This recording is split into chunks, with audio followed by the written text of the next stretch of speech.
Bonafide ആയിട്ട് virtual queue pass എടുത്തിട്ട് വന്നിട്ട് ദർശനം കിട്ടാതെ പോയ ആരെങ്കിലും ഉണ്ടെങ്കിൽ തീർച്ചയായിട്ടും അവർക്ക് ദർശനം കൊടുക്കും.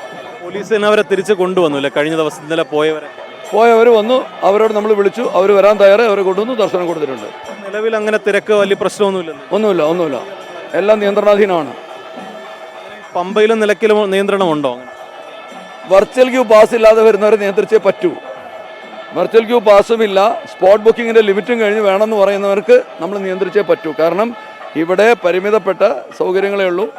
മുമ്പ് ഈ പാസ് സിസ്റ്റം ഇല്ലാതിരുന്നപ്പോൾ എത്ര പേര് വേണമെങ്കിലും വരുമായിരുന്നു. അങ്ങനെ വരുന്നവർ പലപ്പോഴും ഈ എണ്ണത്തിൽ കുറവായിരിക്കും, ചിലപ്പോൾ അപൂർവം ദിവസങ്ങളിൽ കൂടുതലായിരിക്കും. അപ്പം അങ്ങനെ ഒരു സ്ഥിതിയല്ല ഉള്ളത്. നമ്മൾ ക്ലിപ്തമായ എണ്ണം നിശ്ചയിച്ചിട്ടുണ്ട്. ആ നിശ്ചയിച്ച എണ്ണത്തിന് അപ്പുറത്ത് വരുന്നവരെ തടയേണ്ടി വരും. ഇന്നലെ പക്ഷേ കണക്ക് പ്രകാരം 85,000 പേരെ ഉള്ളായിരുന്നു. പക്ഷേ അപ്പോൾ അത്രത്തോളം ഒരു ക്രൗഡ് ഇവിടെ വന്നത് എങ്ങനെയാണ്? മിനിഞ്ഞാന്നും അതിൻ്റെ തലേന്നും 55,000-ഉം 1,00,000-ന് മുകളിലുമായിരുന്നു. അവരുടെ ബാക്ക്ലോഗ് ഉണ്ടായിരുന്നു. പിന്നെ ഇത് കൂടാതെ കുറച്ച് ഇൻഫിൽട്രേഷൻ ഉണ്ടായിട്ടുണ്ട്. അതെങ്ങനെ നടന്നു എന്നുള്ളത് പരിശോധിച്ചുകൊണ്ടിരിക്കുകയാണ്. അത് കഴിഞ്ഞിട്ട് തീരുമാനം പറയാം. നിലയ്ക്കൽ അതിനുള്ള എല്ലാ സൗകര്യങ്ങളും ഏർപ്പെടുത്തിയിട്ടുണ്ട്. എല്ലാ സൗകര്യങ്ങളും ഏർപ്പെടുത്തിയിട്ടുണ്ട്. അത് പൂർണ്ണ തോതിൽ KSRTC വരെ ഈ ചെക്കിംഗ് ഉണ്ടാവാൻ വേണ്ടിയുള്ള ഏർപ്പാട് ചെയ്ത് കഴിഞ്ഞു. തീർത്ഥാടകരുടെ ഭാഗത്തു നിന്നൊരു സഹകരണം ഇപ്പോൾ ഉണ്ടോ? ഇന്നത്തെ തീർത്ഥാടക ഭാഗത്ത് സഹകരണക്കുറവൊന്നുമില്ല. പക്ഷേ ഈ പെട്ടെന്ന് ദർശനം കിട്ടുമെന്നുള്ള ഒരു എന്താ പറയുക വല്ലാത്ത ആഗ്രഹം കൊണ്ട് ഈ ക്രമം തെറ്റിച്ച് വരുന്ന ഏർപ്പാട് അത് നിർത്തണം. പിന്നെ ഇത് കൂടാതെ എന്തെങ്കിലും കുൽസിത ബുദ്ധികൾ ഇതിന് പുറകിൽ പ്രവർത്തിച്ചിട്ടുണ്ടോ എന്ന് പരിശോധിക്കണം. അപ്പോൾ പരിശോധിച്ചിട്ട് വേണ്ട പറയാം.